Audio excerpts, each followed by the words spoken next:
తమిళనాడులోని తిరువారూర్ జిల్లా కోయిల్ వెన్నీలో ఉన్న శ్రీ కరుంబేశ్వరర్ ఆలయం, వెన్నీ కరుంబేశ్వరర్ టెంపుల్ గురించి మరిన్ని ఆసక్తికరమైన మరియు లోతైన వివరాలు ఇక్కడ ఉన్నాయి. ఆలయ విశిష్టత మరియు పురాణ నేపథ్యం. చెరకు శివలింగం. ఇక్కడి శివలింగాన్ని నిశితంగా గమనిస్తే చెరకు గడలను కలిపి కట్టినట్లుగా చారలు కనిపిస్తాయి. అందుకే స్వామివారిని కరుంబేశ్వరర్, కరుంబు అంటే తమిళంలో చెరకు అని పిలుస్తారు. చారిత్రక సాక్ష్యం. ఈ ఆలయం సుమారు 1300 సంవత్సరాల క్రితం నాటిదని భావిస్తారు. ప్రసిద్ధ చోళరాజు కరికాల చోళుడు ఇక్కడ ప్రార్థించి యుద్ధంలో విజయం సాధించాడని చరిత్ర చెబుతోంది. అందుకే ఈ ఊరికి వెన్ని, విజయానికి చిహ్నం అనే పేరు వచ్చింది. పాడల్ పెట్ర స్థలం. ఇది 275 పవిత్ర శైవ క్షేత్రాలలో పాడల్ పెట్రా స్థాలమ్స్ 102వ క్షేత్రం. తిరుజ్ఞాన సంబంధర్ మరియు అప్పర్ స్వామి వంటి నయన్మార్లు ఈ స్వామిని కొలుస్తూ పవిత్ర గీతాలను తేవారం ఆలపించారు. డయాబెటీస్ ఆలయం.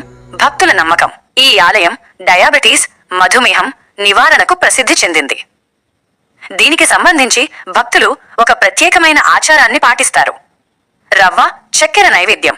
భక్తులు సమాన పళ్ళాలలో గోధుమ రవ్వ మరియు చక్కెరను కలిపి స్వామివారికి మొక్కుకుంటారు.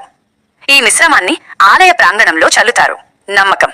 ఈ చక్కెరను చీమలు తిన్న కొద్దీ భక్తుల శరీరంలోని చక్కెర స్థాయిలు తగ్గుతాయని ఒక ప్రబలమైన నమ్మకం.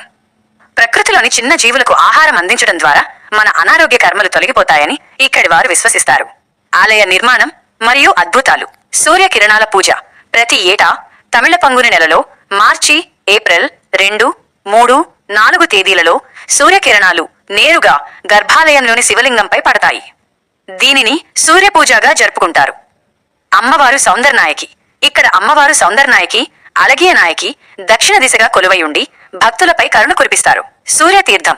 ఆలయం ముందు ఉన్న కోనేరును సూర్యతీర్థం అంటారు. సూర్య భగవానుడు ఇక్కడ స్నానం చేసి శివుడిని పూజించాడని పురాణాలు చెబుతున్నాయి.